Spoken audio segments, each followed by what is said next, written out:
Hello everyone, welcome back to the channel. Hope you're well.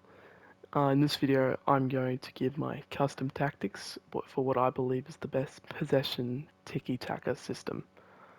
Um, Quickly before we start, I'll tell you what players you ideally want in each position. So starting off, goalkeeper, it's completely up to you.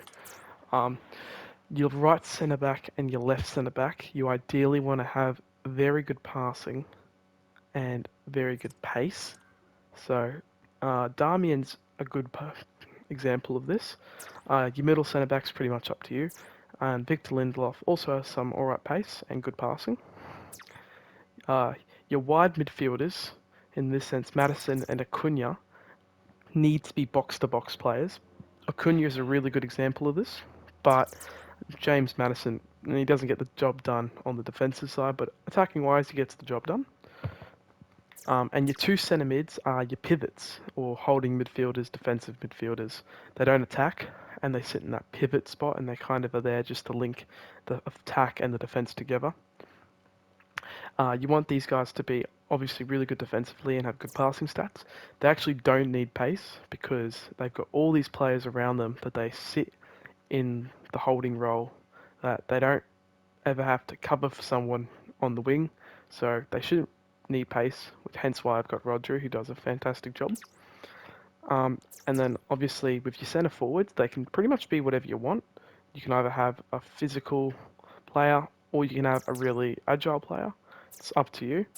But and your striker up front, you want to be really physical, as this is a good example. A really physical striker who can hold up the ball and protect the ball and play out a pass. Um, Other than that, let's get straight into the tactics. So I use press after possession loss. The reason I do this is because you want to win the ball back quickly. Your aim is to keep the ball, your aim is to frustrate your opponent and have as much of the ball as you can to create more opportunities than your opponent. That also ties in with the 55 width.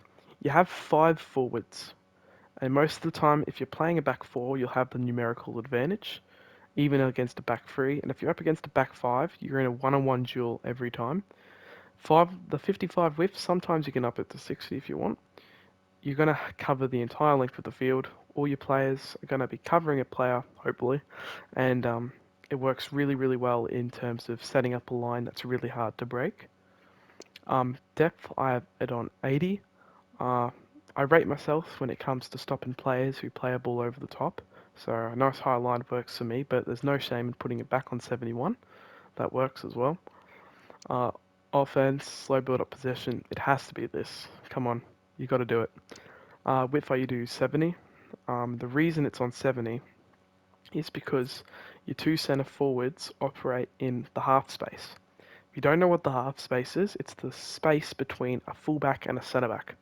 And it's super, super easy to break lines. Man City do it, Liverpool do it, Barcelona do it. All the top sides operate and attack through the half spaces because it's the best place to break down a line.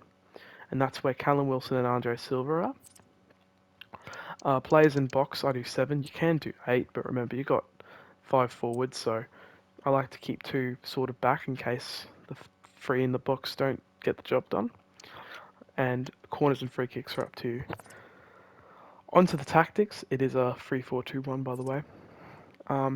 Obviously, your strikes on stay central. You can do target player, but I prefer on mixed attack. It does really well. The half space / centre forward players are on stay central, and that's just so they can operate right in between the fullback and the centre back. So just leave them on that. Uh, Both your wide midfielders are on come back on defense and stay wide.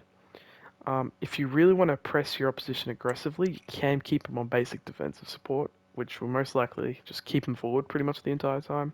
But you don't really need to do that. You've got 3 attackers, so I like to have a back 5 when I defend. Your pivots are going to be on stay back while attacking and cover center. These guys don't attack, they just sit there in a really good position, and they also help with the center backs to create a circle to pass the ball around with. And it's a really, really, really good shape to hold the ball with and keep the ball. So you can knock the ball around really well with your center backs and your pivots. And the keeper's up to you, but I like an aggressive keeper. So that's the end of the video. But just to make sure, any player can operate in the centre forward position. For example, you could do Lasamo, Baltimore, Rui Costa. They all operate really, really well in that spot. Strikers, you want a really big physical player, nice and tall. Pivots, they need to be defensive, holding midfielders. They don't attack, and they also don't need to be quick on the ball. Wide midfielders, you preferably want a box-to-box like Acuna. Don't do Madison like me. He doesn't really do well on the defensive end. I'm looking for a better option. Centre backs, your left and right centre backs particularly want to be fast and have good passing. Your middle centre backs up to you, and goalkeepers up to you.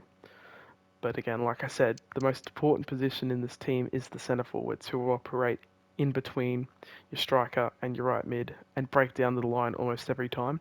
And again, any player can work there. Rui Costa does good there. Lasama does well there. So it's up to you how you want them to operate.